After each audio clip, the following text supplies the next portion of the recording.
Behind every beginning, there is a story. Not all journey starts with confidence. Some begin with fear, some with failures, and some with a dream to do something meaningful. What you see today at Kairos, the smiling students, the placements, and the confidence, was not built overnight.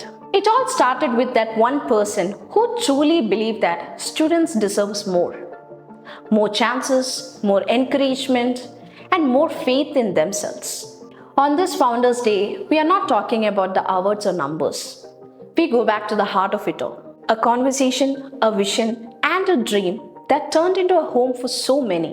This is What's Your Story, and today we have the person who starts this journey with us. It's our Managing Director, Dr. Jacob Matthew.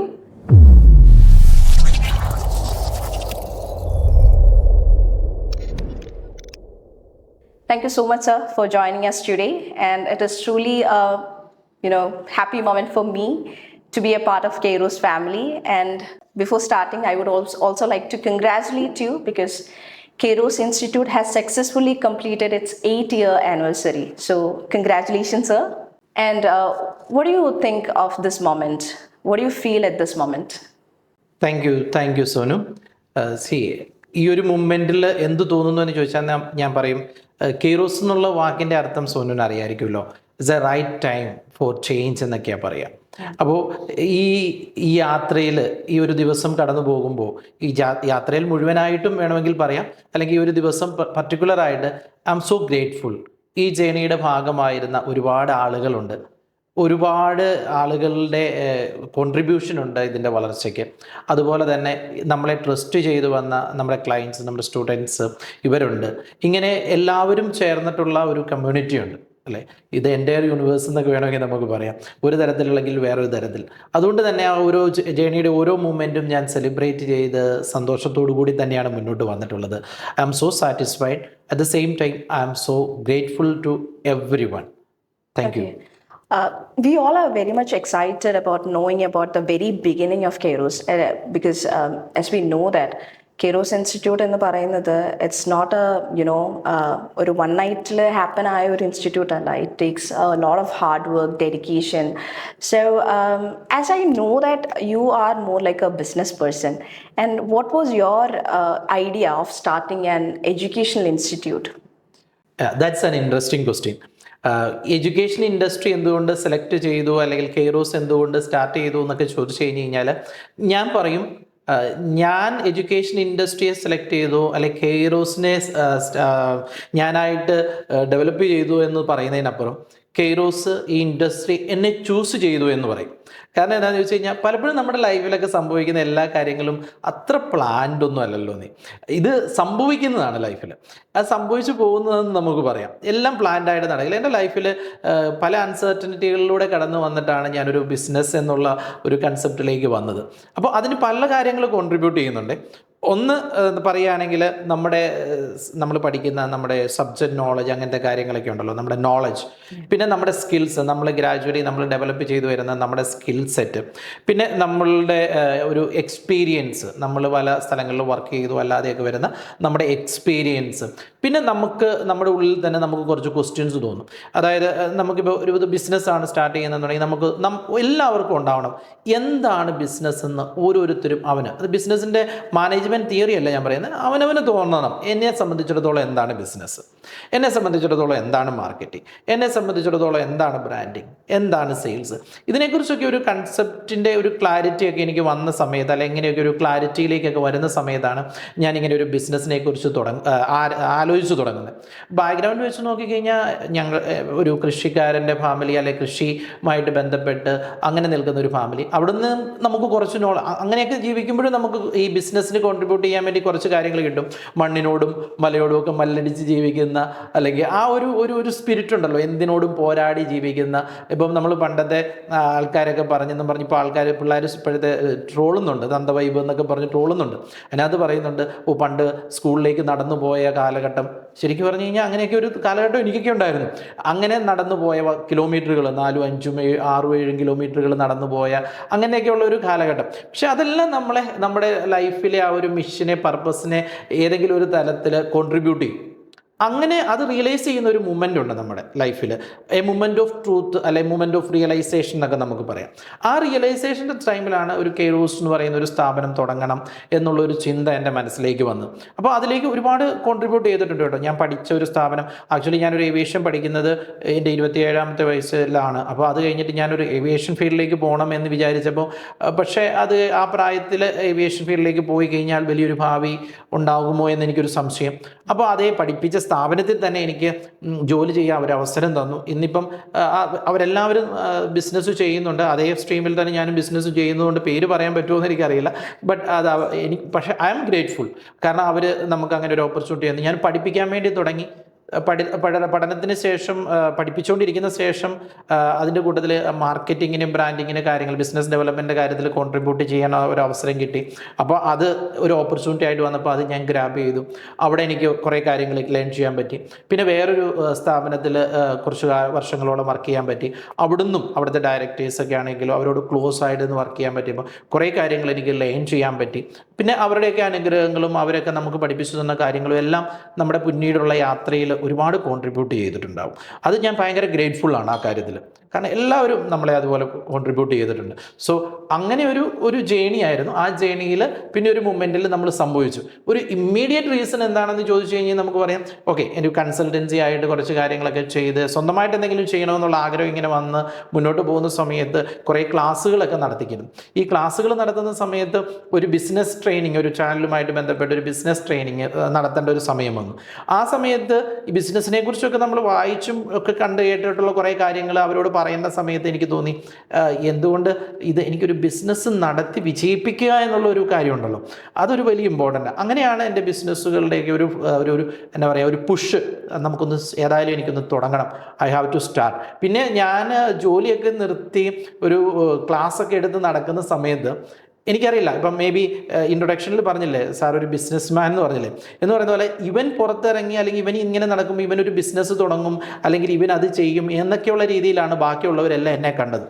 എന്ന് പറഞ്ഞു കഴിഞ്ഞ് കഴിഞ്ഞാൽ അവരെല്ലാം വിശ്വസിച്ചത് ഞാൻ already business തുടങ്ങിയെന്നാണ്. സത്യം പറഞ്ഞു കഴിഞ്ഞാൽ എൻ്റെ ബിസിനസ് ഞാൻ ആരംഭിക്കുന്നതിന് മുമ്പ് ഒരു പക്ഷേ ഇപ്പോൾ എൻ്റെ കോമ്പറ്റേറ്റേഴ്സ് ആയിട്ടുള്ള പലരും ആരംഭിച്ചിട്ടുണ്ടായിരുന്നു. എന്ന് പറഞ്ഞാൽ അവരത് തീരുമാനിച്ചു, അവനത് തുടങ്ങി, ബിസിനസ് തുടങ്ങി. കാരണം ഞാൻ എറണാകുളത്തൊക്കെ വർക്ക് ചെയ്തിരുന്ന ഞാൻ തൊടുപുഴയിലാണ് പിന്നെ അവിടുന്ന് ഒരു മാറി താമസമൊക്കെ വന്നപ്പോൾ. അപ്പോൾ എല്ലാവരും വിചാരിച്ചിരുന്നത് ഞാൻ തുടങ്ങിയെന്ന്, പക്ഷേ അന്നേരം ഞാൻ ശരിക്കും തുടങ്ങിയിട്ടില്ലായിരുന്നു.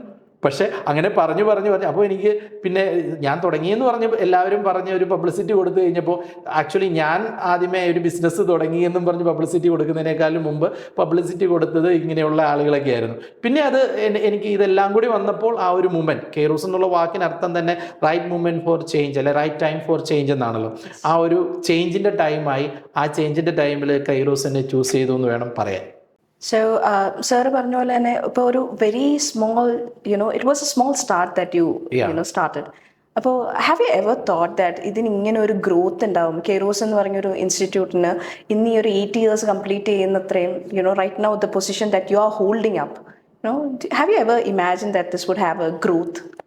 ഓക്കെ, ഗ്രോത്തിന് 2 സ്റ്റേജുകളുണ്ട്. 2 സ്റ്റേജിലാണ് ഗ്രോത്ത് നടക്കേണ്ടത്. ഒന്ന്, ഓൾറെഡി നമ്മുടെ ഗ്രോത്ത് നമ്മുടെ മൈൻഡിൽ നടക്കും, നമ്മുടെ തോട്ട് പ്രോസസ്സിൽ നടക്കും. ഓക്കെ, രണ്ടാമത്തതാണ് നമ്മുടെ പ്രാക്ടിക്കൽ. അപ്പോൾ ഈ കെയ്റോസിൻ്റെ വളർച്ചയും അല്ലെങ്കിൽ ഇതെല്ലാം ഓൾറെഡി എൻ്റെ മനസ്സിൽ കെയ്റോസിനെ കുറിച്ചൊരു ബിഗ് സങ്കല്പം തന്നെയായിരുന്നു, ഒരു വലിയ സ്വപ്നം തന്നെയായിരുന്നു എൻ്റെ മനസ്സിലുണ്ടായിരുന്നത്.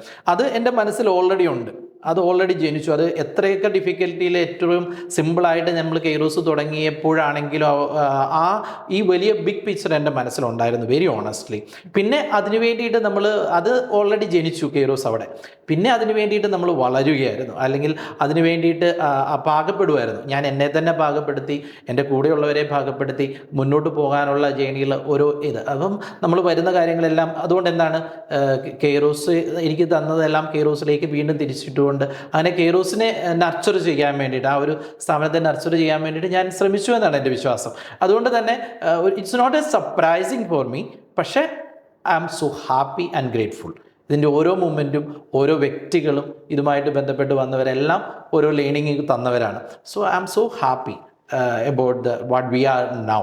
Okay, And as you told, sir, വന്നതൊരു very from a very downfall you came ഒരു കൃഷിക്കാരൻ ഫാമിലിയിൽ നിന്നാണ് വന്നിട്ടുള്ള ആ ബാക്ക്ഗ്രൗണ്ടും കാര്യങ്ങളും.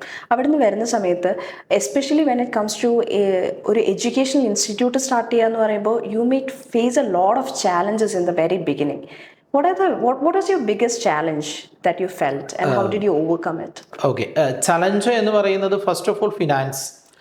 കാരണം ഒരു സ്ഥാപനം തുടങ്ങാനുള്ള അത് എസ്പെഷ്യലി നിങ്ങൾക്കറിയാം ആ ഒരു സമയം എന്ന് പറയുന്നത് 2017 എന്നൊക്കെ പറയുന്ന 16, 17 ഒക്കെ പറയുന്ന ഡിമോണിറ്റൈസേഷൻ്റെയൊക്കെ ഒരു സമയമായിരുന്നു. അപ്പോൾ അതുകൊണ്ട് തന്നെ ക്യാഷ് ഫ്ലോ എവിടെയില്ല.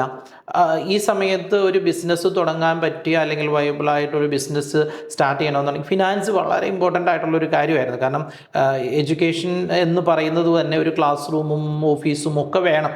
അപ്പോൾ അത് സ്ക്വയർ ഫീറ്റ് കൂടുതൽ വേണം. അപ്പോൾ അങ്ങനെയൊക്കെയുള്ളൊരു കൺസെപ്റ്റ് എറണാകുളത്തൊന്നും എനിക്കങ്ങനെ ചിന്തിക്കാൻ പോലും പറ്റുന്നില്ലായിരുന്നു. അങ്ങനെയാണ് തൊടുപുഴയിൽ നമ്മൾ സ്റ്റാർട്ട് ചെയ്യുന്നത്. അപ്പം ഇതൊരു വലിയ ചലഞ്ചായിരുന്നു. ഫിനാൻസ് എന്ന് പറയുന്നത് ഒരു വലിയ ചലഞ്ചായിരുന്നു. ബാങ്ക് ലോണിന് വേണ്ടിയിട്ട് ഒക്കെ മുദ്രാ ലോൺ എന്നൊക്കെ പറഞ്ഞിട്ട് നിങ്ങൾ കേട്ടിട്ടുണ്ടാവും. അതിന് വേണ്ടിയിട്ട് ഞാൻ അപേക്ഷ വെക്കുകയും അതിന് വേണ്ടിയിട്ട് പ്രൊജക്റ്റ് അവതരിപ്പിക്കുകയും ഒക്കെ ചെയ്തു. കുറേ നാൾ അതിൻ്റെ മുമ്പിൽ ഇപ്പോൾ കിട്ടുമെന്ന് വിചാരിച്ച് പ്രതീക്ഷ കിട്ടി അങ്ങനെ നിന്നു. അവസാനം അവർ പറഞ്ഞു നിങ്ങൾക്കൊരു വയബിൾ ബിസിനസ് നടത്താൻ പറ്റുമെന്ന് തോന്നുന്നില്ല എന്നൊക്കെ പറഞ്ഞ് അവർ ഒരു പല റീസൺസ് നമുക്ക് മനസ്സിലാക്കാൻ പറ്റുന്നില്ലായിരുന്നു. ബട്ട് സ്റ്റിൽ അത് അവരുടെ ഒരു ഒബ്സർവേഷൻ ആയിരുന്നു എന്ന് പറഞ്ഞിട്ട് നമ്മൾക്ക് റിജക്റ്റ് ചെയ്തു. പക്ഷേ still I remember Thodupuzha Federal Bank വെസ്റ്റിൽ അവിടെ ഉണ്ടായിരുന്ന ഒരു മാനേജർ, അദ്ദേഹം വളരെ എൻ്റെ ഈ ഒരു അവസ്ഥയും അല്ലെങ്കിൽ എൻ്റെ ആ ഒരു പാഷനും ഒക്കെ കണ്ടിട്ട് ഞാൻ പല പ്രാവശ്യം ഓരോ ദിവസവും ഇങ്ങനെ കയറി ചെല്ലുക, ഇങ്ങനെ എന്തായി സാർ എന്തായി അപ്ഡേഷൻ എന്ന് ചോദിച്ചിട്ട് അല്ലെങ്കിൽ ഫോൺ വിളിച്ച് ചോദിക്കുന്നു. ആ പാഷനൊക്കെ കണ്ടിട്ട് ആൾ പറഞ്ഞു let me see how can I help you. അങ്ങനെ അദ്ദേഹം എന്തോ ഒരു ലോണിൻ്റെ പേര് പ്രത്യാശ ലോൺ എന്ന് എന്തൊക്കെ പേര് പറഞ്ഞു. അത് ഞാൻ അതിന് ശേഷം പിന്നെ കേട്ടിട്ടില്ല. അങ്ങനെ ഒരു പേരൊക്കെ പറഞ്ഞിട്ട് ഒരു ലോൺ എനിക്ക് സാങ്ഷനാക്കി തന്നു. ഒരു 4 lakhs സംതിങ് അതിൻ്റെ ഒരു ലോൺ കിട്ടി. അപ്പം പിന്നെ അപ്പോൾ എൻ്റെ ഈ വീട് ഇരിക്കുന്ന സ്ഥലത്ത് എൻ്റെ ഫാദറിൻ്റെ എൻ്റെ പേരിലേക്ക് കുറച്ച് സ്ഥലവും തന്നു. അപ്പോൾ അതും കാർഷിക ലോൺ അങ്ങനത്തെയൊക്കെ ഉണ്ടായിരുന്നു അന്ന്. അതിൽ നിന്നൊക്കെ ആയിട്ടും അല്ലാതെ ഈ കൊളാട്രൽ ഇത് വെച്ചിട്ടും കുറച്ച് പൈസ എടുത്തു. അങ്ങനെ എല്ലാം കൂടി ഒരു 4-5 ലക്ഷം രൂപ. ആ 5 ലക്ഷം രൂപയൊക്കെ ഉണ്ടാക്കാൻ അന്ന് നല്ല സ്ട്രഗിളായിരുന്നു. ആ ഒരു സ്ട്രഗിൾ പീരീഡ്. അതുകൊണ്ട് തന്നെ ഫിനാൻസ് ആയിരുന്നു ഏറ്റവും വലിയ സ്ട്രഗിൾ എന്ന് എനിക്ക് പറയാൻ പറ്റും. പിന്നെ അവിടെ നിന്ന് തുടങ്ങി. പിന്നെ തുടങ്ങിയപ്പോൾ തന്നെ ഈ ഫിനാൻസ് സ്ട്രഗിൾ ഉണ്ടായിരുന്നതുകൊണ്ട് ഇതിനെല്ലാം ഒരു പെർഫെക്റ്റ് ടൈമിംഗ് ഉണ്ടല്ലോ. എഡ്യൂക്കേഷൻ ഇൻഡസ്ട്രിയുടെ ഒരു മാർക്കറ്റ് ഉണ്ട്. ഞാനിത് തുടങ്ങിയത് തന്നെ ജൂലൈ മാസത്തിലാണ്. ജൂലൈ 3-നാണ് നമ്മൾ ആ ബിൽഡിങ് തന്നെ പണി തീർത്ത് കയറുന്നത്. പിന്നെ അപ്പം ഇനീഷ്യൽ സ്റ്റേജിൽ കുട്ടികളെ കണ്ടെത്താനുള്ള കുറേ സ്ട്രഗിൾസ് ഉണ്ട്. അതെല്ലാം ഒരു മാർക്കറ്റിംഗ് ഒരു സ്ട്രഗിളായിരുന്നു. പിന്നെ ഇതിനെ ആൾക്കാരിലേക്ക് എത്തിക്കാൻ അന്നൊക്കെ ഞങ്ങൾ തുടങ്ങുന്ന സമയത്ത് തൊടുപുഴയിൽ നമ്മളാണ് ഫസ്റ്റ് തുടങ്ങിയ സമയം. അപ്പോൾ ഇത് ആളുകൾക്ക് ഇതെന്താണെന്ന് അറിയില്ല, ഇങ്ങനൊരു സ്ഥാപനം ഉണ്ടോ എന്നറിയില്ല. ഞാനിപ്പോഴും ഓർക്കുന്നുണ്ട്, നമ്മൾ തുടങ്ങിയിട്ട് കുറച്ച് മാസങ്ങൾ കഴിഞ്ഞിട്ട് തൊടുപുഴയിൽ മറ്റൊരു അക്കാഡമി സ്റ്റാർട്ട് ചെയ്യുന്ന സമയത്ത് അവർ അഡ്വർടൈസ് ചെയ്യുന്നത് തൊടുപുഴയിലെ ആദ്യത്തെ ഏവിയേഷൻ അക്കാഡമി എന്നൊക്കെ പറഞ്ഞു. അപ്പോൾ ഓൾറെഡി നമ്മളവിടെ ഉണ്ട്, പക്ഷേ നമ്മുടെ എക്സിസ്റ്റൻസ് പോലും ആരും അറിയുന്നില്ല. ഞാനിങ്ങനെ സങ്കടപ്പെട്ട് അതിൻ്റെ ന്യൂസൊക്കെ ഇങ്ങനെ പത്രത്തിലൊക്കെ വന്നപ്പോൾ നമ്മളിങ്ങനെ സങ്കടപ്പെട്ട് ഇങ്ങനെ ഇരിക്കുക എന്നുള്ളതേ ഉള്ളൂ. പിന്നെ അവിടുന്ന് ഹാർഡ് വർക്ക് ചെയ്യുക എന്നുള്ളതേ ഉള്ളൂ. അതിൻ്റെ ഓരോ മൊമെൻറ്റ്സും എൻജോയ് ചെയ്തുകൊണ്ട് തന്നെ നമ്മൾ കൺസിസ്റ്റൻ്റ് ആയിട്ട് വർക്ക് ചെയ്തു. അത് ഗ്രാജുവലി കയറി വന്നു. പിന്നെ ഇതായിരുന്നു ഒരു മേജർ ചലഞ്ച്. അപ്പോൾ സാറ് സ്റ്റുഡൻസിൻ്റെ കാര്യം തന്നെ പറഞ്ഞപ്പോൾ ഒരു ഇൻസ്റ്റിറ്റ്യൂട്ട് ഇങ്ങനെ തുടങ്ങുന്ന സമയത്ത് what kind of students do you expect would come? എപ്പോഴും നമ്മൾ സ്റ്റുഡൻസിനെ എക്സ്പെക്ട് ചെയ്യുന്നത് നമ്മൾ പറയാം ഇങ്ങനത്തെ സ്കിൽ കോഴ്സുകൾക്കൊക്കെ വരുന്ന സ്റ്റുഡൻസ് എന്ന് പറഞ്ഞു കഴിഞ്ഞാൽ ഏറ്റവും ക്രീം ലെയറിലുള്ള സ്റ്റുഡൻസ് വരണമെന്ന് നിർബന്ധമില്ല. കാരണം പലരും ഇങ്ങനെ ഒരു കോഴ്സ് ചൂസ് ചെയ്യുന്നതൊക്കെ ഇനിയും അല്ലെങ്കിൽ എന്നൊക്കെ ആലോചിച്ചിരിക്കുന്ന സമയത്തൊക്കെ ആയിരിക്കും ചൂസ് ചെയ്യുന്നത്. അപ്പോൾ ക്രീം ലെയറിൽ വരണമെന്ന് നിർബന്ധമില്ലായിരുന്നു. ഞാൻ എപ്പോഴും എക്സ്പെക്റ്റ് ചെയ്തിരുന്നത്, കാരണം നമ്മൾ പറയില്ലേ അക്സെപ്റ്റ് ചെയ്യാൻ പറ്റുന്ന നല്ല ആറ്റിറ്റ്യൂഡുള്ള കുട്ടികളുണ്ടല്ലോ, നമ്മൾ കൊടുക്കുന്ന ട്രെയിനിങ്ങുകളോടൊക്കെ ഒന്ന് പോസിറ്റീവായിട്ട് റെസ്പോണ്ട് ചെയ്യുന്ന ആൾക്കാരുണ്ടാവും. അങ്ങനെയുള്ള കുട്ടികളൊക്കെ വരികയാണെന്നുണ്ടെങ്കിൽ നമുക്ക് അവരെ മോൾഡ് ചെയ്യാൻ എളുപ്പമാണ്, അവർക്ക് വേണ്ടി നമുക്ക് ചെയ്തു കൊടുക്കാൻ എളുപ്പമാണ്. അങ്ങനെയുള്ള ഇപ്പോഴും നമ്മളുമായിട്ട് ടച്ച് നിൽക്കുന്ന ഇത്രയും വർഷങ്ങൾക്ക് ശേഷം ജോലിയിലായിട്ട്, അപ്പോൾ അവർക്ക് നമുക്ക് വേറെ ഒരു ജോലി അല്ലെങ്കിൽ ഒരു എക്സ്പീരിയൻസ്ഡ് ആയിട്ടുള്ള ഒരു ജോലി ഒക്കെ വരുമ്പോൾ നമുക്ക് അവർക്ക് റെഫർ ചെയ്യാനും ഒക്കെ എളുപ്പമുണ്ട്. കാരണം they are ready to accept the process. അവരുടെ ഗ്രോത്തിന് അവരുടെ ഡെവലപ്മെൻറ്റിന് വേണ്ടിയിട്ട് വേണ്ടിയിട്ടുള്ള ഒരു ഒരു ഒരു ഒരു ഒരു പ്രോസസ്സുണ്ട്, അല്ലെങ്കിൽ നമ്മൾ ഓഫർ ചെയ്യുന്ന കാര്യങ്ങൾ അതിനെ അക്സെപ്റ്റ് ചെയ്യാനുള്ള ഒരു വലിയ മൈൻഡുണ്ട്. നമുക്ക് പറയാം അങ്ങനെയുള്ളതാണ്. ഇളക്കി മറിച്ചിട്ടിരിക്കുന്ന മണ്ണിൽ നമ്മൾ കൃഷി ചെയ്യുമ്പോൾ അവർ പെട്ടെന്ന് വളർന്നു വരും. അങ്ങനെ നമ്മൾ വരുമ്പോൾ അങ്ങനെ എന്തിനെ സ്വീകരിക്കുക, അല്ലെ ആ ഒരു നടുന്ന സീഡിനെ നച്ചർ ചെയ്യാൻ പറ്റുന്ന രീതിയിൽ അവർ അക്സെപ്റ്റ് ചെയ്യുന്ന ഒരു മൈൻഡ് ഉണ്ടെങ്കിൽ തന്നെ നമുക്ക് ഭയങ്കര എളുപ്പമാണ് ഈ കുട്ടികളെ മോൾഡ് ചെയ്യാൻ വേണ്ടിയിട്ട്. അതല്ലെങ്കിൽ it will be very difficult. കാരണം അവർ ചിലപ്പോൾ നല്ല കഴിവൊക്കെ ഉണ്ടാവും, പക്ഷെ അവർ ചേഞ്ച് ചെയ്യാൻ തയ്യാറാവില്ല. ഇൻഡസ്ട്രി അലൈൻഡ് ആയിട്ട് അവർ വളരില്ല. ഓർഗനൈസേഷൻ അലൈൻഡ് ആയിട്ടുള്ള ഒരു മൈൻഡ് സെറ്റ് അവരുണ്ടാവില്ല. ഒരു എംപ്ലോയബിലിറ്റി സ്കിൽസ് അല്ലെ അത് അവർ ഡെവലപ്പ് ചെയ്യില്ല. ഓക്കെ, ഞാൻ എന്തായിരിക്കുന്നു അതിനെ കമ്പനി അക്സെപ്റ്റ് ചെയ്യണമെന്ന് പറയും. അങ്ങനെയുള്ളവരെ കമ്പനിയിൽ ആവശ്യമില്ലല്ലോ. അപ്പോൾ ആ തരത്തിൽ മോൾഡ് ചെയ്യാൻ തയ്യാറായിട്ട് കുട്ടികൾ വരുവാണെന്നുണ്ടെങ്കിൽ നമുക്ക് ഭയങ്കര എളുപ്പമാണ്. അപ്പോൾ ഞാൻ ഉദാഹരണം പറഞ്ഞു കഴിഞ്ഞപ്പോൾ അവർ ഒരു സബ്ജക്റ്റ് കൊടുത്തു, സബ്ജക്റ്റ് നോളജ്, അത് അവർക്ക് ഡെവലപ്പ് ചെയ്ത് വരാൻ പറ്റും. ഈ സബ്ജക്റ്റ് നോളജിനെ ഓപ്പറേഷണൽ സ്കിൽസ് എന്ന് പറയും. നമ്മൾ അതിനെ പ്രാക്ടിക്കലായിട്ടുള്ള, അത് നമ്മുടെ ട്രെയിനിങ്ങിൻ്റെ ഭാഗമായിട്ട് ഇൻഡസ്ട്രി വിസിറ്റോ ഇൻറ്റേൺഷിപ്പോ അങ്ങനെയൊക്കെ കുറേ കാര്യങ്ങളുണ്ടല്ലോ. അപ്പോൾ ഇതെല്ലാം ഉൾപ്പെടുത്തി അവരുടെ സബ്ജക്റ്റ് നോളജിനെ നമുക്ക് ഓപ്പറേഷണൽ സ്കിൽസ് ആയിട്ട് ഡെവലപ്പ് ചെയ്യാൻ പറ്റും. ഈ ഓപ്പറേഷണൽ സ്കിൽസും സബ്ജക്റ്റ് നോളജും ഉണ്ടായാൽ മാത്രം പോരാ, അവർ ഇൻ്റർപേഴ്സണൽ സ്കിൽസ്, അവർ മാനേജ് സ്കിൽസ്, ഇതെല്ലാം നമ്മൾ ഡെവലപ്പ് ചെയ്യണം. അവർ സോഫ്റ്റ് സ്കിൽസ് ഇതെല്ലാം വേണം. ഇത് മൂന്നും കൂടെ ആയി കഴിഞ്ഞാൽ പിന്നെ ഇവരൊരു സ്ഥാപനത്തിലേക്ക് പോയാൽ ഏറ്റവും അത്യാവശ്യമായിട്ടുള്ള അവരുടെ ഒരു റൈറ്റ് ആറ്റിറ്റ്യൂഡ്, ഇങ്ങനെ ഒരു 4 എലമെൻറ്റ്സ് ഉണ്ടെങ്കിൽ ഒരു കാൻഡിഡേറ്റ്സിനെ നമുക്ക് ധൈര്യമായിട്ട് okay this is the right candidate for you എന്നൊരു കമ്പനിയോട് പറയും. അപ്പോൾ ഇതെല്ലാം കുട്ടികൾ ഡെവലപ്പ് ചെയ്യണമെങ്കിൽ, അല്ല അവർക്ക് വരണമെന്നുണ്ടെങ്കിൽ, നമ്മുടെ ഇപ്പോഴത്തെ ഒരു എഡ്യൂക്കേഷൻ സിസ്റ്റത്തിൽ എല്ലാത്തിനെയും ചോദ്യം ചെയ്യുന്ന ഒരു സ്റ്റൈലല്ലേ. ക്വസ്റ്റ്യനിങ് ഈസ് വെരി ഗുഡ്, പക്ഷേ നമ്മൾ ചോദ്യം ചെയ്യുമ്പോൾ ആദ്യത്തെ ചോദ്യം നമ്മളോട് തന്നെയാണ്. നമ്മൾ എത്രത്തോളം മാറണം, നമ്മൾ എത്രത്തോളം ഇതിനകത്ത് എന്നാ പറയുക മുന്നോട്ട് പോകാൻ എന്തൊക്കെ ചെയ്യണം. പക്ഷെ നമ്മൾ നമ്മുടെ സിസ്റ്റങ്ങളെയും നമ്മുടെ എന്നാ പറയുക അധികാരികളെയൊക്കെ നമ്മൾ ചോദ്യം ചെയ്യുന്നുണ്ട്. എല്ലാം ഒരു പരിധി വരെ നല്ലതാണ്. പക്ഷെ നമ്മൾ ചോദ്യം ചെയ്യുമ്പോൾ ആദ്യത്തെ ചോദ്യം നമ്മളോട് തന്നെ ആയിരിക്കണം, അല്ലേ? അങ്ങനെ തന്നെ വേണ്ടേ. അപ്പം ഈ ആദ്യത്തെ ചോദ്യം എന്ന് പറയുന്നത് നമ്മളോടുകൂടെ ഞാൻ എത്രത്തോളം ഇതിൽ ഫിറ്റാണ്, ഞാൻ എത്രത്തോളം മാറണം, എന്നിൽ എന്ത് മാറ്റം വരണം. ഇതാണ് നമ്മുടെ എല്ലാ റിലീജിയനും എല്ലാ ഫിലോസഫിയും എല്ലാം പഠിപ്പിക്കുന്നത്. ഓക്കെ, നോ ദൈ സെൽഫ് എന്നാണ്. നമ്മളെക്കുറിച്ച് അറിഞ്ഞിട്ട് പിന്നെ മാറ്റത്തിന് വേണ്ടിയിട്ട് നമ്മൾ മുറവിളിയുണ്ട്. അപ്പോൾ നമ്മൾ തന്നെ ഒരു മാറ്റമായിട്ട് മാറും. അതാണ് ഏറ്റവും വലിയ റെവല്യൂഷൻ. അങ്ങനെയാണ് കുട്ടികൾക്ക് അവരുടെ റൈറ്റ് ജോബ് ഗ്രാബ് ചെയ്യാൻ പറ്റുന്നത്. That's true. പക്ഷേ നമുക്ക് എപ്പോഴും എന്താ പറയുക, ഇപ്പോൾ we always wanted the best students to come out of us. പക്ഷെ കൂടുതലും നമ്മുടെ അടുക്കൽ അപ്രോച്ച് ചെയ്യുന്ന students they are unsure about their when it comes to their confidence, their future, their language. What you have to say to those kind of students? Okay, so സ്റ്റുഡൻസിന് ഒരു uncertainty പല കാര്യങ്ങളിലുണ്ട്. സ്റ്റുഡൻസിനും പേരൻസിനും എല്ലാം ഉണ്ട്. നമ്മൾ പറയില്ലേ, ഒരു ഫസ്റ്റ് തിങ് എന്ന് പറയുന്ന ഒരു ക്ലാരിറ്റി ഉണ്ടാവുക. ക്ലാരിറ്റി ലീഡ്സ് ടു സെർട്ടനിറ്റി എന്നാണ് നമ്മൾ പറയുന്നത്. ഒരു ഉറപ്പിലേക്ക്, എനിക്കൊരു ഉറപ്പ്, ഒരു കോൺഫിഡൻസിലേക്ക് നമ്മളെ നയിക്കുന്ന നമ്മുടെ ക്ലാരിറ്റിയാണ്. ഇത് നമ്മുടെ കുറവാണെങ്കിലും നമ്മുടെ സ്കിൽസാണ്, നമുക്ക് ഉള്ളതും ഇല്ലാത്തതും എല്ലാം നമുക്കൊരു ക്ലാരിറ്റി ഉണ്ടാവണം. ഈ ക്ലാരിറ്റി ഉണ്ടായി കഴിഞ്ഞ് കഴിഞ്ഞാൽ നമ്മുടെ പ്രോസസ്സ് ഭയങ്കര എളുപ്പമാണ്. ഈ എഡ്യൂക്കേഷൻ പ്രോസസ്സ് എന്ന് പറയുന്നത് ഭയങ്കര എളുപ്പമാണ്. ഈ അൺസർട്ടനിറ്റിയാണ് നമ്മുടെ അല്ലെങ്കിൽ പൊളിറ്റിക്കൽ സോഷ്യൽ സെനാരിയോയിൽ ഏറ്റവും കൂടുതൽ ചൂഷണം ചെയ്യപ്പെടുന്നത്.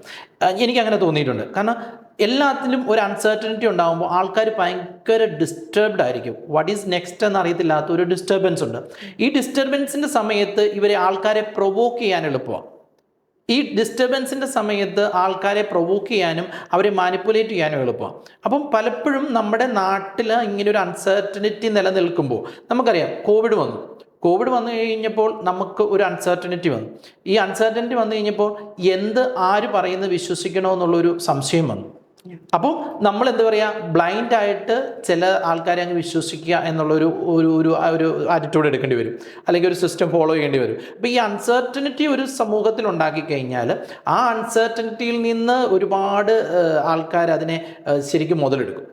എന്ന് പറയുന്നത് പോലെ ഈ ഒരു അൺസർട്ടനിറ്റി നമ്മുടെ എഡ്യൂക്കേഷൻ സിസ്റ്റത്തിൽ നിൽക്കുന്നതും ഈ അൺസർട്ടനിറ്റി നമ്മുടെ സൊസൈറ്റിയിൽ ക്രിയേറ്റ് ചെയ്യുന്നതും, അത് നമ്മൾ ഒരാൾ വിചാരിച്ചാലൊന്നും മാറാൻ പറ്റില്ല. പക്ഷേ ഇൻഡെപ്ത് ചിന്തിച്ച് കഴിഞ്ഞാൽ നമ്മുടെ കുട്ടികളെ എല്ലാം ഇത് റിഫ്ലക്റ്റ് ചെയ്യുന്നുണ്ട്. അത് മൂവിയുടെ ആയിരിക്കട്ടെ, പൊളിറ്റിക്കൽ ആയിരിക്കട്ടെ, സോഷ്യൽ ആയിരിക്കട്ടെ, എല്ലാം നമ്മളെ ഇൻഫ്ലുവൻസ് ചെയ്യുന്നുണ്ട്. അതിൽ നിന്നൊരു ക്ലാരിറ്റിയിലേക്ക് കുട്ടികളെ എത്തിക്കുക, അത് നമ്മുടെ പ്രൈമറി അല്ലെങ്കിൽ സെക്കൻഡറി എഡ്യൂക്കേഷൻ സിസ്റ്റത്തിൽ നടന്നാൽ ഒരുപാട് മാറ്റം വരും. പിന്നെ അത് കഴിഞ്ഞ് നമ്മുടെ അടുത്തേക്ക് വരുന്ന കുട്ടികളിൽ ആ മാറ്റം കൊണ്ടുവരാൻ വേണ്ടിയിട്ട് നമ്മൾ കുറേയൊക്കെ അവരുടേതായ ഒരു ഷൂവിൽ നിന്ന് ചിന്തിക്കേണ്ടിയും വരും.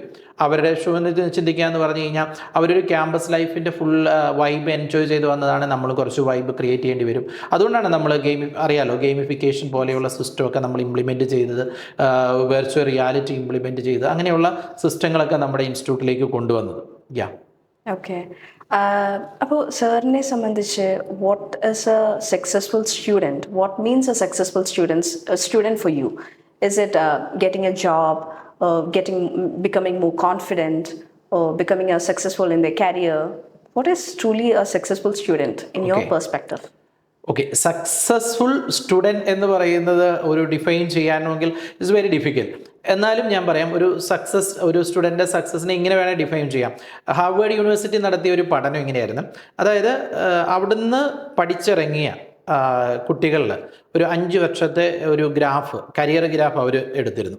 അങ്ങനെ എടുത്ത സമയത്ത് അവർ നോക്കിയ ഒരു കാര്യം, IQ ലെവൽ, EQ എന്നൊക്കെ നമ്മൾ പറയുമല്ലോ, IQ ലെവൽ ഹൈ ആയിട്ട് പഠിച്ചിറങ്ങിയ കുട്ടികളെല്ലാം അവരെല്ലാം അത്യാവശ്യം നല്ല ജോബ് പ്രൊഫൈലിലേക്കാണ് ജോയിൻ ചെയ്തത്.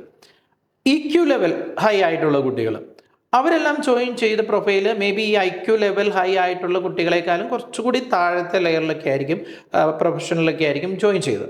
പക്ഷേ ഈ 5 ഇയേഴ്സ് ഗ്രാഫ് വരയ്ക്കുമ്പോൾ അതിനകത്തുണ്ടായ സർപ്രൈസിങ് എലമെൻ്റ് ആണെന്ന് ചോദിച്ചു കഴിഞ്ഞാൽ, ആഫ്റ്റർ 4 ഇയേഴ്സ് 5 ഇയർ ആയി കഴിഞ്ഞപ്പോഴും ഈ ഗ്രാഫിൽ IQ ലെവലിലുള്ളവരുടെ ഒരു ഗ്രാജുവൽ പ്രോഗ്രസ്, പക്ഷേ EQ ലെവൽ ഹൈ ആയിട്ടുള്ളവരുടെ പ്രോഗ്രസ് എന്ന് പറഞ്ഞാൽ കുറച്ചുകൂടി ആക്സലറേറ്റഡ് ആയിരുന്നു കരിയറിൽ.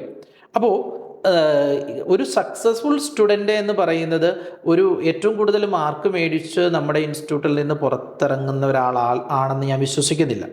മറിച്ച് അവരുടെ ഈ ഒരു EQ ലെവലിൽ ഒരു അവർ നേടിയെടുക്കേണ്ട കുറേ ഇമോഷണൽ കോഷ്യൻ്റ് എന്നൊക്കെ നമ്മൾ പറയല്ലേ, അതായത് അവർ നേടിയെടുക്കുന്ന ആ കരിയറിന് വേണ്ടിയിട്ട് അവർ എത്രത്തോളം അലൈൻഡ് ആയിട്ടുണ്ട്. കെയ്റോസ് ഇൻട്രൊഡ്യൂസ് ചെയ്തിട്ടുള്ള റെസ്റ്റ് എന്ന് പറഞ്ഞ പ്രോഗ്രാമൊക്കെ, റെസ്റ്റ് അറ്റ് കെയ്റോസ്. റെസ്റ്റ് എന്ന് പറഞ്ഞു കഴിഞ്ഞാൽ നമ്മൾ റെസിലിയൻസ്, എംപ്ലോയബിലിറ്റി, സ്കിൽ ട്രെയിനിങ് എന്നുള്ള രീതിയിലാണ് നമ്മൾ അവരുടെ ഡെവലപ്പ് ചെയ്തിരുന്നത്. റെസിലിയൻസ് ഉണ്ടാവണം കുട്ടികൾക്ക്, അതായത് ഒരു ബൗൺസ് ബാക്ക് ക്യാരക്ടർ ഉണ്ടാവണം, കാര്യങ്ങളെയൊക്കെ പ്രൊആക്റ്റീവായിട്ട് കാണാൻ പറ്റണം.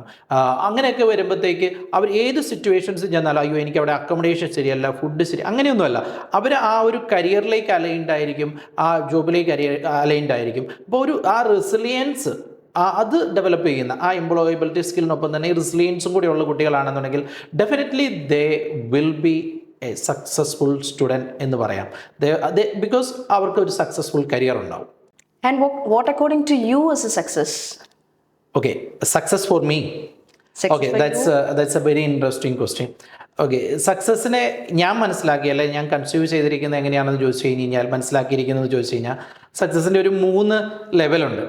ഒന്ന് ഗ്രോത്ത് എന്ന് പറയും. നമ്മുടെ ഒരു ബിസിനസ്സിൻ്റെ സക്സസ് ഒക്കെ ആണെങ്കിൽ നമ്മൾ ഗ്രോത്ത് എന്ന് പറയും. ഗ്രോത്ത് എന്ന് പറഞ്ഞു കഴിഞ്ഞാൽ നമ്മുടെ മേ ബി ഒരു ടേൺ ഓവറിനെയൊക്കെ ബേസ് ചെയ്തിട്ട് നമ്മുടെ ഗ്രോത്തിനെ കുറിച്ച് സംസാരിക്കുക. ഈ വർഷം ഇത്ര ടേൺ ഓവർ ഉണ്ടായിരുന്നു, അടുത്ത വർഷം ഇത്ര ടേൺ ഓവർ ഉണ്ടായി എന്നൊക്കെ പറഞ്ഞിട്ട് നമ്മൾ ഗ്രോത്തിനെ ഡിഫൈൻ ചെയ്യാം. പിന്നെ അത് കൂടാതെ ഈ സെക്കൻഡ് സ്റ്റേജ് ഉണ്ട്, ഗ്രോത്ത് പ്ലസ് കൺസിസ്റ്റൻസി. കൺസിസ്റ്റൻസി എന്ന് പറഞ്ഞു കഴിഞ്ഞാൽ ഒരു റിലയബിൾ പ്രോസസ്സാണ്, റിലയബിൾ ആയിട്ടുള്ള ഒരു ഗ്രോത്ത്, റിലയബിൾ ആയിട്ടുള്ള ഒരു പ്രോഗ്രസ് കമ്പനിക്ക് ഉണ്ടാവുക അല്ലെങ്കിൽ ബിസിനസ്സിന് ഉണ്ടാവുക എന്നുള്ളത് സക്സസിൻ്റെ ഭാഗമാണ്. ഗ്രോത്ത്, അതിന് ഒരു തുടർച്ചയുണ്ടാവുക, ഒരു വിജയം മാത്രമല്ല വിജയത്തിനൊരു കണ്ടിന്യൂവിറ്റി ഉണ്ടാവുക. ഇനി മൂന്നാമതൊരു കാര്യമുണ്ട്, അത് നമ്മുടെ പർപ്പസാണ്. നമുക്ക് ഗ്രോത്ത് ഉണ്ടായി, ഗ്രോത്തിനൊരു കണ്ടിന്യൂവിറ്റി ഉണ്ടായി, പക്ഷേ നമ്മൾ ഇത് നമ്മുടെ പർപ്പസ് മുമ്പിൽ കണ്ടിട്ട് ആ പർപ്പസിലേക്കല്ല ഈ ജേണി എന്നുണ്ടെങ്കിൽ നമ്മൾ ഒരിക്കലും സക്സസ്ഫുൾ ആണെന്ന് പറയാൻ പറ്റില്ല. പക്ഷെ ആ പർപ്പസിലേക്ക് അലൈൻഡ് ആകുന്ന രീതിയിലാണ് നമ്മൾ പോകുന്നത്. പർപ്പസ് എന്ന് പറഞ്ഞാൽ എന്താ? നമ്മുടെ പാഷനും, നമുക്ക് ഈ ലോകത്തുള്ളൊരു മിഷനുണ്ട്, നമ്മുടെ പാഷനും മിഷനും നമ്മുടെ നോളജും നമ്മുടെ സ്കിൽസും നമ്മുടെ എക്സ്പീരിയൻസും എല്ലാം കൂടി അലൈൻഡ് ആയിട്ട് നമുക്കുണ്ടാകും നമ്മുടെ ഒരു പർപ്പസ്, ഒരു ക്ലാരിറ്റി ഉണ്ടാകും. നമ്മുടെ പർപ്പസ് എന്താണ്, നമ്മുടെ പർപ്പസ് എന്നുള്ളത് ആ ഒരു ഇതാണ്. അപ്പം ബിസിനസ്സിൽ ഈ ഗ്രോത്തൊക്കെ മാറി മറിഞ്ഞും ഒക്കെ വരാം, അപ്പ് ആൻഡ് ഡൗൺസ് ഒക്കെ ഉണ്ടാവാം. പക്ഷേ ഈ പർപ്പസിലേക്കുള്ള ഒരു ഫോർവേഡ് മൂവ്മെൻ്റ് ആണ് നമ്മുടെ ജേണി എന്നുണ്ടെങ്കിൽ അത് സക്സസ്ഫുൾ ആണെന്ന് ഞാൻ വിശ്വസിക്കുന്നു. കാരണം എന്താ? നമ്മുടെ പർപ്പസ് നമ്മുടെ മുമ്പിലുണ്ട്, അതിനിടയിൽ ചിലപ്പോൾ നമ്മുടേതായ തെറ്റുകൾ പോലും ആയിരിക്കില്ല, പല കാരണങ്ങൾ കൊണ്ട് നമുക്ക് അപ്പ് ആൻഡ് ഡൗൺസ് ബിസിനസ്സിലുണ്ടാവും. പക്ഷെ ആ പർപ്പസിലേക്കാണ് നമ്മുടെ ഫോർവേഡ് മൂവ്മെൻറ്റ് എന്നുണ്ടെങ്കിൽ definitely we can say we are successful. അതാണ് എനിക്കും തോന്നിയിട്ടുള്ളത്. നമ്മുടെ കെയറൂസിലൊക്കെ ആണെങ്കിലും അഡ്മിഷൻസോ അങ്ങനെയൊക്കെ ഉള്ള കാര്യങ്ങൾ അപ്പ് ആൻഡ് ഡൗൺസ് ഒക്കെ വരുന്നുണ്ട്. പക്ഷേ നമ്മുടെ പർപ്പസ് നമുക്ക് ക്ലാരിറ്റി ഉള്ളത് കൊണ്ട് തന്നെ നമ്മൾ അതിലേക്ക് മുന്നോട്ട് ഫോർവേഡ് മൂവ്മെൻറ്റ് ഉണ്ടാവുക. That's success. ഓക്കെ. സോ ഇപ്പോൾ ഈ ഒരു 8-year ജേർണിക്കകത്ത് എപ്പോഴെങ്കിലും have you ever felt that okay this was the right moment that I was looking for, ഈ ഒരു ഒറ്റ കാരണം മതി എനിക്ക് എൻ്റെ പേർപ്പസ് ഞാൻ ഫുൾഫിൽ ചെയ്തു when it comes to Kairos Institute, അങ്ങനെ ഒരു മൊമെൻ്റ് ഉണ്ടായിട്ടുണ്ടോ? ഓക്കെ. പർപ്പസ് ഫുൾഫിൽ ചെയ്യുന്നത് എന്ന് പറഞ്ഞൊരു മൂമെൻ്റ് എന്ന് പറഞ്ഞു കഴിഞ്ഞാൽ, ഈ പർപ്പസ് എന്ന് പറയുന്നത് ഒരു ദിവസം ഒരു സുപ്രഭാതത്തിൽ നമ്മൾ ഒരു നിർവ്വാണ പോലെ പെട്ടെന്ന് റിയലൈസ് ചെയ്യുന്ന ഒരു സാധനമല്ല. പർപ്പസ് എന്ന് പറയുന്നത് നമ്മുടെ ഒരു ലക്ഷ്യമാണ്. ആത്യന്തികമായിട്ട് അങ്ങനെ ആ പറയുമ്പോൾ പർപ്പസിനെ കുറിച്ച് സംസാരിക്കും കുറച്ചുകൂടി ഡീപ്പായിട്ട് ബിസിനസ്സിനെ കുറിച്ചൊക്കെ ഞാൻ സംസാരിക്കേണ്ടി വരുമെന്ന് എനിക്ക് തോന്നുന്നു. കാരണം ഒരു ക്ലാരിറ്റി തരാൻ വേണ്ടിയിട്ട്. For me, let me very clearly tell you, business തുടങ്ങുന്നതിന് മുമ്പ് എനിക്കൊരു ക്ലാരിറ്റി ഉണ്ടായിരുന്നു. എന്താണ് ബിസിനസ്? എന്നെ സംബന്ധിച്ചിടത്തോളം ഞാൻ ബിസിനസ്സിനെ ഡിഫൈൻ ചെയ്തത് business is an spiritual activity എന്നാണ് ഞാൻ ഡിഫൈൻ ചെയ്തത്. മാർക്കറ്റിങ്ങിനെ കുറിച്ചും സെയിൽസിനെ കുറിച്ചും ഞാൻ ഡിഫൈൻ ചെയ്ത് എൻ്റെ സെയിൽസ് പീപ്പിളിനോടും അല്ലെങ്കിൽ എൻ്റെ മാർക്കറ്റിംഗ് പീപ്പിളിനോടും ഞാൻ പറയുന്നത്, marketing is helping others to find the right choice. And sales എന്ന് പറയുന്നത് ഇറ്റ്സ് എ കെയറിങ്. നമ്മുടെ മുമ്പിൽ വരുന്ന ഒരാൾക്ക് നല്ല കാര്യങ്ങൾ അല്ലെങ്കിൽ നല്ല പ്രൊഡക്റ്റ് അല്ലെങ്കിൽ നല്ല സർവീസ് കൊടുക്കാൻ വേണ്ടിയിട്ട് ഒരു കെയർ ചെയ്യുന്ന ഒരു സർവീസ് ആയിരിക്കണം. When I says business is A spiritual activity എന്ന് പറയുമ്പോൾ നമ്മൾ കൺഫ്യൂസ്ഡ് ആവും. That's A business and spirituality is രണ്ട് എക്സ്ട്രീമിലുള്ള സാധനങ്ങളാണ്. Let me make it very clear. എന്താണ് സ്പിരിച്വാലിറ്റി എന്ന് ഞാൻ മനസ്സിലാക്കുന്നത്, നമ്മുടെ സ്പിരിറ്റിൻ്റെ ഒരു എബിലിറ്റിയാണ്, സ്പിരിറ്റിൻ്റെ ഒരു കഴിവാണ് സ്പിരിച്വാലിറ്റി എന്ന് പറയുന്നത്. അതിനെ പല രീതിയിൽ പല റിലീജിയൻ ആസ്പെക്റ്റിലൊന്നും ഞാൻ പോകുന്നില്ല. നമ്മുടെ സ്പിരിറ്റിൻ്റെ എബിലിറ്റി ഏറ്റവും കൂടുതൽ ടെസ്റ്റ് ചെയ്യപ്പെടുന്നത് എപ്പോഴാണ്? ഏറ്റവും കൂടുതൽ ടെസ്റ്റ് ചെയ്യപ്പെടുന്നത് നമുക്ക് നമ്മുടെ കയ്യിലുള്ള ഒരു കാര്യം മറ്റുള്ളവർക്ക് കൊടുക്കുമ്പോഴാണ്, അല്ലേ? മറ്റുള്ളവർക്ക് കൊടുക്കുമ്പോഴാണ്. കാരണം നമുക്ക് മനസ്സറിഞ്ഞ് കൊടുക്കാൻ പറ്റുക എന്നുള്ളതാണ് ഒരാളുടെ ഏറ്റവും വലിയ കഴിവ്. ബിസിനസ്സിൽ നമ്മൾ മനസ്സറിഞ്ഞ് നമ്മൾ ചെയ്യുന്ന അല്ലെ നമ്മുടെ സ്കിൽസ് ആയിരിക്കാം, നമ്മുടെ നോളജ് ആയിരിക്കാം, അത് കൊടുക്കുമ്പോൾ അത് കൊടുക്കുന്ന സമയത്ത് അതൊരു സ്പിരിച്വൽ ആക്ടിവിറ്റി ആകും. അതാണ് ഈ ലോകത്തെ പടുത്തുയർത്തുന്നത്. അപ്പോൾ അങ്ങനെ നമ്മൾ കാണുമ്പോൾ അതങ്ങനെ ചെയ്തുകൊണ്ടേ ഇരിക്കുമ്പോഴത്തേക്ക് it is very easy for us. നമുക്കത് ഭയങ്കര ക്ലിയർ ആയിട്ട് നമ്മുടെ ബിസിനസ് ആണെങ്കിലും നമ്മുടെ ലൈഫ് ആണെങ്കിലും ഭയങ്കര കംഫർട്ടബിൾ ആയിട്ട് നമുക്ക് മുന്നോട്ട് കൊണ്ടുപോകാൻ പറ്റും. അങ്ങനെയാണ് ഞാൻ അതിനെ മനസ്സിലാക്കിയത്. ബിസിനസ്സിനെയും അല്ലെങ്കിൽ ബിസിനസ്സുമായിട്ട് ബന്ധപ്പെട്ട് നിൽക്കുന്ന ആക്ടിവിറ്റീസിനെയും ഞാൻ മനസ്സിലാക്കിയിരിക്കുന്ന ഈ ഒരു കണ്ണിലൂടെയാണ്. അപ്പോൾ ബിസിനസ്സിനെ കുറിച്ചുള്ള ഈ ക്ലാരിറ്റി ഉണ്ടെങ്കിൽ നമ്മൾ ചെയ്യുന്ന ഓരോ മൊമെൻറ്റ്സും ആ മൊമെൻറ്റ്സ് നമുക്ക് ഹാപ്പി തന്നുകൊണ്ടേയിരിക്കും. അവിടെ ഓരോ ചെറിയ മൈൽ സ്റ്റോൺസ് നമ്മൾ അച്ചീവ് ചെയ്തു പോവല്ലേ. ഒരു സ്റ്റുഡൻസ് പഠിച്ചിറങ്ങുമ്പോൾ നമ്മളത് ഗിവിങ് ആണ്, അവർക്ക് കൊടുക്കുവാണ്, അല്ലേ? ഹൂഎവർ ലേൺ സംതിങ് അവർ ഒരു ലേണേഴ്സാണ്. ഹൂഎവർ ഇമ്പാർട്ട് ദാറ്റ് നോളജ്, ആ നോളജ് മറ്റൊരാൾക്ക് കൊടുക്കുന്നയാൾ, അവരാണ് മാസ്റ്ററായിട്ട് മാറുന്നത്. അപ്പോൾ നമ്മളിങ്ങനെ കൊടുക്കുന്നവരായി കഴിയുമ്പോൾ നമ്മൾ നമ്മൾ ഭയങ്കര ഹാപ്പിയാണ്. പിന്നെ നമ്മൾക്കറിയാം കൊടുക്കുന്നവർക്ക് എപ്പോഴും, കൊടുക്കുന്നവൻ്റെ കൈ എപ്പോഴും നിങ്ങൾ ശ്രദ്ധിച്ചിട്ടുണ്ട് ഇങ്ങനെ മുകളിലിരിക്കും, മേടിക്കുന്നവൻ്റെ കൈ താഴെ ഇരിക്കും എന്ന് പറയും. എന്ന് പറഞ്ഞാൽ നമ്മൾ കൊടുക്കുമ്പോൾ നമ്മൾ അറിയാതെ തന്നെ നമ്മൾ വളരും. ആ ഒരു വളർച്ചയുടെ സ്റ്റേജുമാണ് എന്നെ സംബന്ധിച്ചിടത്തോളം ഭയങ്കര സന്തോഷം തരുന്ന ഒരു കാര്യം. കാരണം ഓരോ കുട്ടികൾ പഠിച്ചിറങ്ങുന്നു, ഓരോ എത്രയോ സ്റ്റാഫ് ഇവിടെ ജോലി ചെയ്യുന്നു. എല്ലാവരും അവരുടെ പേഴ്സണൽ ഗ്രോത്ത് തേടിയാണ് ഇവിടെ വരുന്നത്. ആ പേഴ്സണൽ ഗ്രോത്ത് അച്ചീവ് ചെയ്ത് പുറത്തേക്ക് പോകുന്നു. ഇതെല്ലാം ഓരോ മൊമെൻറ്റിലും നമുക്ക് സന്തോഷം തരുന്ന കാര്യങ്ങളാണ്. സോ ഇപ്പോൾ നമുക്കറിയാം there are a lot of aviation industries or aviation institutes, logistics and hospital administration ഒക്കെ പഠിപ്പിക്കുന്ന ഒരുപാട് ഇൻസ്റ്റിറ്റ്യൂട്ട്സ് ഉണ്ട്. And right now it's becoming very competitive.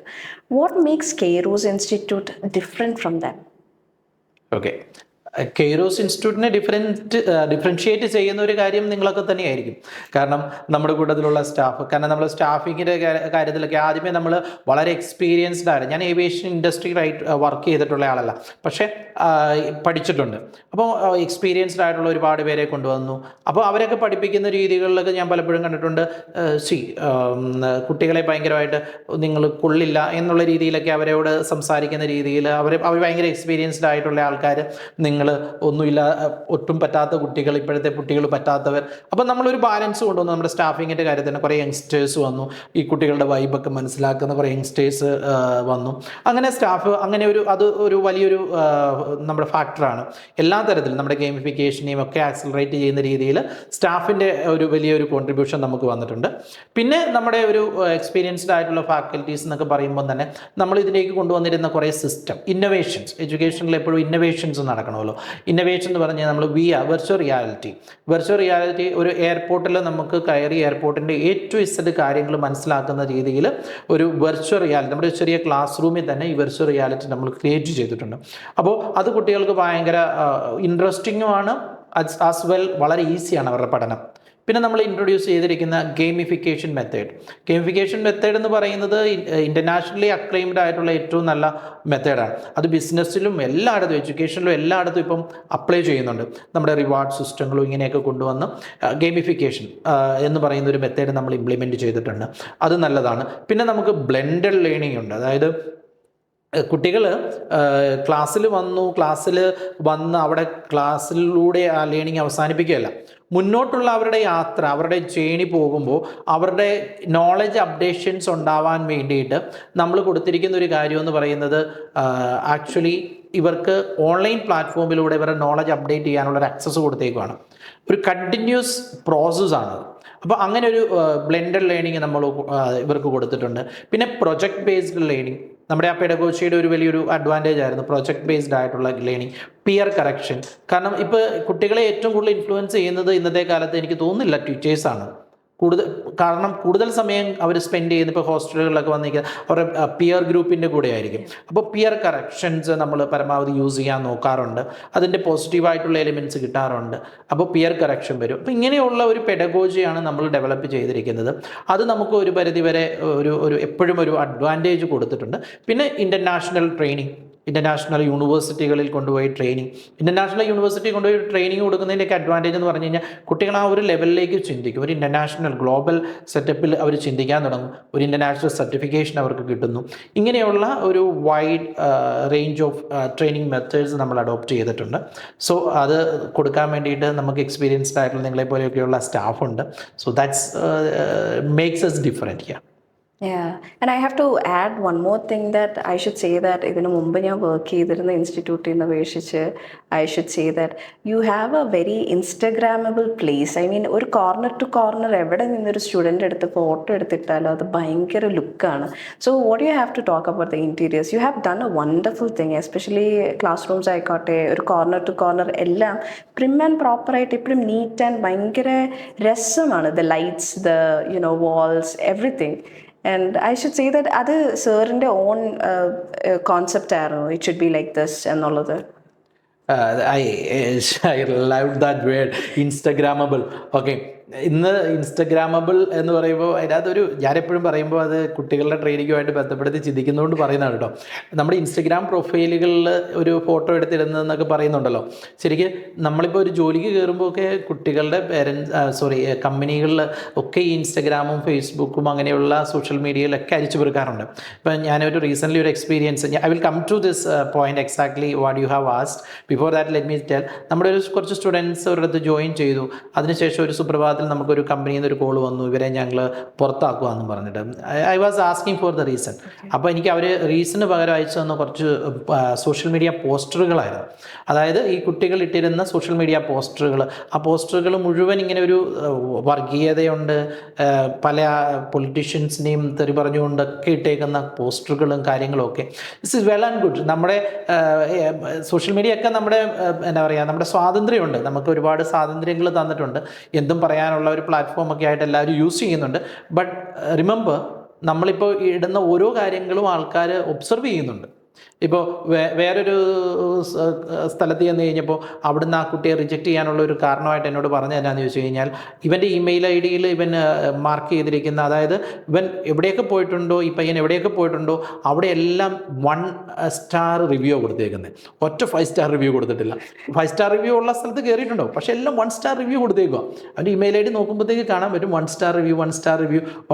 അവരെങ്ങനെ ശ്രദ്ധിച്ചതെന്ന് ചോദിച്ചു കഴിഞ്ഞാൽ, ഇൻ്റർവ്യൂവിന് അവിടെ വന്നിട്ട് ഇറങ്ങിക്കഴിഞ്ഞപ്പോൾ അവൻ 3 സ്റ്റാർ റിവ്യൂ കൊടുത്തു അവർക്ക്.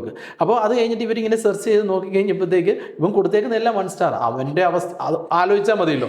ഇത് കാണുമ്പം തന്നെ ഇവനോട് പ്രത്യക്ഷത്തിലൊന്നും പറഞ്ഞില്ല, പക്ഷേ എന്നോട് ഷെയർ ചെയ്ത കാര്യം. അപ്പോൾ ഇതൊക്കെയാണ് നമ്മുടെ ചുറ്റുപാട് നടക്കുന്നത്. ആൾക്കാർ വളരെ കീനായിട്ട് ഇപ്പോൾ ഒബ്സർവ് ചെയ്യുന്നുണ്ട്. കാരണം അത് അവരുടെ ഉള്ളിലുള്ള ഒരു നേച്ചറാണ് അവർ കൊണ്ടുവരുന്നത്. അപ്പോൾ അത് ഇന്നല്ലെങ്കിൽ നാളെ പൊട്ടുമെന്നുള്ളത് ഉറപ്പാണ്. ഏതെങ്കിലും ഒരു മൊമെൻറ്റിൽ അവർ തനിക്കുണം കാണിക്കുന്നു. ഓക്കെ, തനിക്കൂടെ കാണിക്കും. അപ്പോൾ അതൊരു കാര്യമാണ്. അപ്പം ഇൻസ്റ്റഗ്രാം റീൽസ് ഇതിലെല്ലാം കാണുമ്പോൾ നമ്മൾ കുറേ കൂടി മോഡറേറ്റ് ആവേണ്ടി വരും. കുറേ കൂടി നമ്മളെ ഷോക്കേസ് ചെയ്യുമ്പോൾ ആ രീതിയിൽ ഷോക്കേസ് ചെയ്യണം. അതല്ലെങ്കിൽ നിങ്ങൾ വേറൊരു റീൽ, നിങ്ങൾ വർക്ക് ചെയ്യുന്ന ഒരാളായിരിക്കണം, നിങ്ങൾ സ്വന്തമായിട്ട് നിങ്ങളുടെ ഇഷ്ടത്തിന് എന്തും ചെയ്യുന്ന ആൾക്കാരായിരിക്കണം. അങ്ങനെയുള്ളവർക്ക് ഇതൊന്നും പ്രശ്നമില്ല. പക്ഷേ നമ്മളൊരു കോർപ്പറേറ്റ് കൾച്ചറിലേക്ക് വരുമ്പോൾ, ഒരു കരിയറിലേക്കൊക്കെ വരുമ്പോൾ ഇങ്ങനത്തെ കാര്യങ്ങൾ ശ്രദ്ധിക്കണം. ദെൻ ഇൻസ്റ്റഗ്രാമബിൾ പ്ലേസ് എന്ന് പറഞ്ഞത്, that's a very quite interesting some. ഇത് തുടങ്ങിക്കഴിഞ്ഞപ്പോൾ ഇവിടെ ഓൾറെഡി ഈ ബിൽഡിംഗ് ഒക്കെ എടുത്തു കഴിഞ്ഞപ്പോൾ നമ്മുടെ ബിൽഡിംഗ് ഓണറൊക്കെ നമ്മളോട് വളരെ കോപ്പറേറ്റീവ് ആയിരുന്നു. അപ്പോൾ നമുക്കിതിനെ ഒന്ന് ഡിസൈൻ ചെയ്യണം. പല ഡിസൈനുകൾ നോക്കിയിട്ടൊന്നും നടന്നില്ല. പിന്നെ നമ്മുടെ കൺസെപ്റ്റ് അനുസരിച്ച് നമ്മൾ ചുമ്മാ അറിയാവുന്ന പോലെയൊക്കെ വരച്ചും കാണിച്ചും പറഞ്ഞും കൊടുത്തിട്ട് ആ എലമെൻസിനെയൊക്കെ ചേർത്ത് വെച്ചിട്ടുണ്ടാക്കിയ ഒരു ഇൻറ്റീരിയറാണ് നിങ്ങളിത് കാണുന്നത്. അപ്പോൾ ഇൻറ്റീരിയറിനപ്പുറം നമ്മൾ ഇത്രേ ആലോചിച്ചുള്ളൂ. കുട്ടികൾ ഇവിടെ വരുമ്പോൾ അല്ലെങ്കിൽ സ്റ്റാഫ് ഇവിടെ വർക്ക് ചെയ്യുമ്പോൾ അവർക്കൊരു ഹാപ്പി പ്ലേസ് ആണ്. നമ്മളൊന്ന് ആലോചിച്ച് നോക്കി, നമ്മുടെ ലൈഫിൽ ഇപ്പം ഒരു സ്റ്റാഫ് ഇവിടെ വരുന്നു, സ്റ്റാഫിൻ്റെ ഒരു 9 മണിക്ക് ഇവിടെ ജോയിൻ ചെയ്യുന്നു, 5 മണിക്ക് പോകുന്നു. This is the routine. ഈ റൊട്ടീനിടയ്ക്ക് 9 മണിക്ക് ഇവിടെ ഒരാൾ എത്തണമെന്നുണ്ടെങ്കിൽ എങ്ങനെയാണെങ്കിലും ഒരു മിനിമം ഒരു 8 മണിക്കെങ്കിലും, അല്ലാത്തവരുണ്ടാവാം, ബട്ട് സ്റ്റിൽ 8 മണിക്കെങ്കിലും എഴുന്നേറ്റ് പ്രിപ്പയർ ചെയ്യണം. 8 മണിക്ക് പ്രിപ്പയർ ചെയ്യാൻ തുടങ്ങുന്ന ഒരാളെ സംബന്ധിച്ച് നിങ്ങളൊന്ന് ആലോചിച്ച് നോക്കി. 8 മണി മുതൽ പിന്നെ 5 മണി, പിന്നെ അവിടെ തിരിച്ചെത്തുമ്പോൾ ഒരു 6 മണി, പിന്നെ ഫ്രണ്ട്സൊക്കെ ആയിട്ട് കറങ്ങുന്നവരാണ്, അങ്ങനെ അല്ലെങ്കിൽ ഒരു 6 മണി. അതായത് നമ്മൾ ഉണർന്നിരിക്കുമ്പോൾ നമ്മുടെ ലൈഫിൻ്റെ ഏറ്റവും കൂടുതൽ സമയം സ്പെൻഡ് ചെയ്യുന്ന ഒരു സ്പേസാണിത്. ആ സ്പേസ് നല്ലതായിരിക്കണമെന്നൊരു ആഗ്രഹം ഉണ്ടായിരുന്നു. നിങ്ങൾ വരുമ്പോൾ അവർക്ക് ആ ഒരു സന്തോഷവും ആ ഒരു പ്ലസൻറ്റ് പോസിറ്റീവ് എനർജിയൊക്കെ ഉണ്ടാവണമെന്നുള്ള ആഗ്രഹത്തിലാണ് നമ്മൾ അങ്ങനെ ഡിസൈൻ ചെയ്തത്. കാരണം ചിലപ്പോൾ ഇത്രയുള്ള സ്പേസും ഇങ്ങനെ ഒരു ഫെസിലിറ്റി ഇല്ലെങ്കിലും ഇത് നമുക്ക് ഓടിക്കാം. പക്ഷേ അങ്ങനെ ഒരു കൺസെപ്റ്റിലാണ് നമ്മളത് ഡെവലപ്പ് ചെയ്തത്. So I am so happy that you have enjoyed that process. അല്ലെങ്കിൽ ആ ഒരു ഇൻഫ്രാസ്ട്രക്ചറൊക്കെ സന്തോഷം തരുന്ന കാര്യമാണെന്ന് അറിഞ്ഞതിൽ സന്തോഷം. Thank you sir. I truly love, especially എൻ്റെ സ്പേസ് എനിക്ക് ഭയങ്കര ഇഷ്ടമാണ്. അതുകൊണ്ടായിരിക്കും കുറേ ചെടിച്ചട്ടിയൊക്കെ വെച്ചേക്കുന്നല്ലേ, ഇഷ്ടംപോലെ ചെടികളൊക്കെ. It's so good. And before winding up, I have a final question to you. Looking back now, what is your story in one sentence? One sentence? Yes. Can I make it in one word? Okay. Kairos. See, Kairos is my, അതിൻ്റെ interpretation എന്താണ്? The right time for change. Right? എൻ്റെ ലൈഫിൽ എപ്പോഴും എൻ്റെ story അങ്ങനെ തന്നെയാണ്. Kairos ആണ്. ഒരു റൈറ്റ് ടൈമിൽ അതിൻ്റെ ചേഞ്ചസ് നടന്നുകൊണ്ടേ ഇരുന്നിട്ടുണ്ട്. എൻ്റെ ലൈഫിലും എൻ്റെ ബിസിനസ്സിലും എല്ലാ കാര്യത്തിലും റൈറ്റ് ടൈമിൽ റൈറ്റ് പീപ്പിൾ വന്നിട്ടുണ്ട്. റൈറ്റ് ടൈമിൽ റൈറ്റ് ബിസിനസ് കൺസെപ്റ്റുകൾ വന്നിട്ടുണ്ട്. റൈറ്റ് ടൈമിൽ ഇന്നൊവേഷൻസ് വന്നിട്ടുണ്ട്. റൈറ്റ് ടൈമിൽ ചേഞ്ചസ് വന്നിട്ടുണ്ട്. റൈറ്റ് ടൈമിൽ എനിക്ക് പല കാര്യങ്ങളും ചെയ്യാൻ പറ്റിയിട്ടുണ്ട്. And I should say that one word is Kairos. That's so cool. Thank you so much, sir. Thank you so much for having you here. And I know that you are a bit busy, and it makes a very special day for me too and the whole team. Thank you for having you here, and I wish you all the very best for your future. Thank you. Thank you. Let's make it our future. നിങ്ങളെല്ലാവരും ചേരുന്നതല്ലേ നമ്മുടെ future. അപ്പോൾ ഇത് എൻ്റെയോ അല്ലെങ്കിൽ നിങ്ങളുടെയോ എന്നുള്ളതല്ല, നമ്മുടെ ഫ്യൂച്ചറാണ്. അതിലേക്ക് നമുക്ക് ഒരുമിച്ച് വർക്ക് ചെയ്യാം. Let's make this Kairos more successful, so that അതിൻ്റെ കൂടെ നിൽക്കുന്നവരും എല്ലാവരും വളരട്ടെ. അപ്പോൾ ഇത്രയും നാൾ കെയ്റോസിനെ ട്രസ്റ്റ് ചെയ്ത, കെയ്റോസിന് വേണ്ടിയിട്ട് എന്തെങ്കിലുമൊക്കെ ചെയ്ത് കടന്നുപോയ ഒരുപാട് വ്യക്തികളുണ്ട്. അവരോടുള്ള കടപ്പാടുകളെല്ലാം ഞാൻ മനസ്സിൽ സൂക്ഷിക്കുന്നു. സന്തോഷവും സ്നേഹവും മാത്രം. ചെറിയ ചെറിയ ക്ലാഷുകളും അങ്ങനെ ഇങ്ങനെയൊക്കെ ഉണ്ടായവർ, കൺഫ്യൂഷൻ ഉണ്ടായവരൊക്കെ ഉണ്ടാവും. But still I am grateful to everyone. അത് ഒന്നെങ്കിൽ നമുക്ക് ഡാമേജ് ഉണ്ടാക്കാൻ വന്നവരാണെങ്കിൽ പോലും they have taught us a big lesson in our life. Okay, so I am so grateful to everyone. Thank you very much. Thank you, sir. Every journey takes time. Every story has that one single step. Today we heard a single vision became something much bigger. If you are at the start of your journey, don't be afraid. Start small, stay focused, and believe in yourself. This is What's Your Story, and thank you all for listening. We'll see you for the next episode.